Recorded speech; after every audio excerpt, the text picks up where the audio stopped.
Welcome back everyone. Despite conflicting reports about his recovery timeline, Anthony Davis appears to be very close to being back on the court. According to Dave McMenamin, he is potentially only 1 week away from returning, and that is definitely the kind of news that both we and they were hoping for. Now, it will depend on how his body responds to the ramp-up process, but if everything goes according to plan, Anthony Davis will be playing before they begin their road trip next week. And if that turns out to be true, there could be a few changes within their rotation. I mean, anytime you insert a 30 to 35 minute per game kind of player, there will definitely be an adjustment.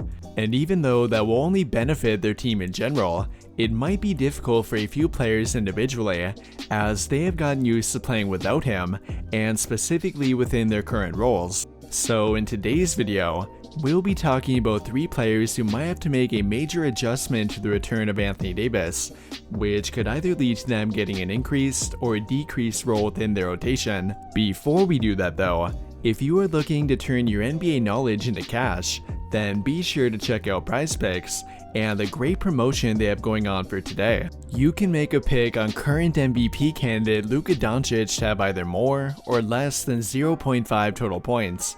And just a hint, I would go with the over on that one. Not only that though, but they are giving you a completely risk-free bet up to $20. And at that point, it's really a no-brainer. If you are still a bit confused on how this works though, here's what I'm going with for today. I of course have Luka Doncic having more than 0.5 points, Jalen Williams having more than 4.5 rebounds, and then Darius Garland having more than 34.5 combined points, rebounds, and assists. And if you are looking to take advantage of this great promotion, then be sure to check out PrizePicks and use code JSM to get a bonus on your first deposit. Without further ado though, let's get back to today's topic, and we'll begin by talking about Thomas Bryant, as he will definitely be affected by the return of Anthony Davis. Although, it's yet to be seen in what way. He could either be demoted to the backup center role, or he could remain in their starting lineup with Anthony Davis moving to the 4. I mean, it's probably more likely for him to move back to the bench, but I would not call it a guarantee. Guarantee! 4 zip. Strike 1, strike 2, strike 3, strike 4. Guarantee! All joking aside here though, you can really make an argument for either one. Anthony Davis was playing at an MVP level while playing at center, but there are those who want to move back to the 4. And not only fans either, but we have heard both LeBron and Darvin Ham refer to doing this as well. LeBron talked about envisioning himself in a lineup with those two, and then Darvin Ham mentioned potentially trying it out. Again, who knows if that'll actually happen in their starting lineup, but I imagine we will see it here and there at the very least, and very likely more often than we did before Anthony Davis got hurt. Regardless though, Thomas Bryant will almost certainly be moving back to the bench, and likely be seeing a decrease in minutes, as we already know that Darvin Ham prefers AD at the 5. But now moving on to player number 2, and much like Thomas Bryant, Wenyen Gabriel will be affected as well, but you can argue that it will actually benefit him.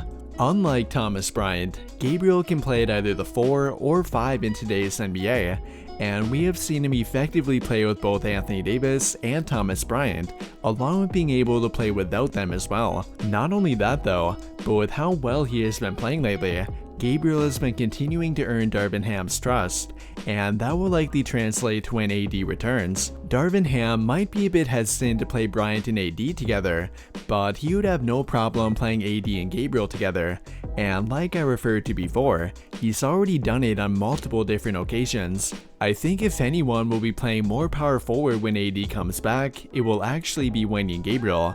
I mean, they could technically have Wenyen play the 5 and then AD play the 4, but I can still picture them playing together more than Anthony Davis and Thomas Bryant. And whether or not you agree with that, it's the most likely outcome with how Darvin Ham prefers to play, which tends to be better suited for smaller and more versatile lineups. We have seen Wenyen Gabriel do fine while playing at both power forward and center, and that could make him the better option to spend time on the court with Anthony Davis. But now moving on to player number 3, and you can kind of count this one as 2 different players, with those 2 being Juan Toscano-Anderson and Max Christie. With Anthony Davis returning to the court, they will need more reliable 3-point shooting, and specifically from guys who are not afraid to shoot the ball. I really like what JTA has been providing them on defense, but he is simply not a reliable 3-point shooter, and he tends to be a bit hesitant as well. However, the same thing cannot be said for 19-year-old rookie Max Christie, who is quickly gaining confidence and is becoming one of their better 3-point shooters within their rotation. More likely than not, JTA will be moved back to the bench, and then Christie will retain his role in their rotation, and I believe that to be true even with both Lonnie Walker and Austin Reeves coming back as well. With all of that being said though, what do you guys think? Who do you believe will be most heavily affected by the return of Anthony Davis? Let me know your thoughts by commenting down below and we can talk about it there. That will do it for this video though. Big thank you to those of you who took the time to watch until the end of this video, and until the end of all of my videos in general. I really hope you enjoyed it, and if you did, be sure to drop a like on the video, subscribe to the channel if you have not already, and turn on notifications to get notified right away when I drop a new video. But as always, thank you for watching and have a great day.